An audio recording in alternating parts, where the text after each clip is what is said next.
Garmin Golf App, Scorecard explanation. This video is going to explain how to read the scorecards in Garmin Golf App. Scoring and handicap. On a scorecard, the number here is the score for each hole. If there's no additional marks, it means a par. If there is a square around the score, it means a bogey. If a double square is around the score, it means a double bogey or higher. If a circle is around the score, it means a birdie.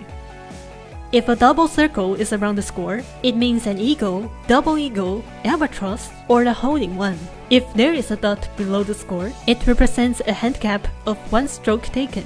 If there are 2 dots below the score, it represents a handicap of 2 strokes taken. Total score. This number is the total strokes for the round. This represents the strokes over, under, or equal to par for the round. This represents the par for the front, back 9. This represents the actual stroke for the front, back 9. Ball placement. This is the fairway in regulation.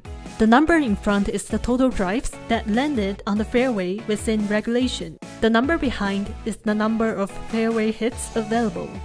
Par 3 holes do not count fairway hits. This is the green in regulation, which means your ball makes it to the green in 2 strokes under par. For par 4 hole, this means that your ball made it to the green in 2 strokes or less. This is the number of putts taken during the round. Course information. This is the hole number.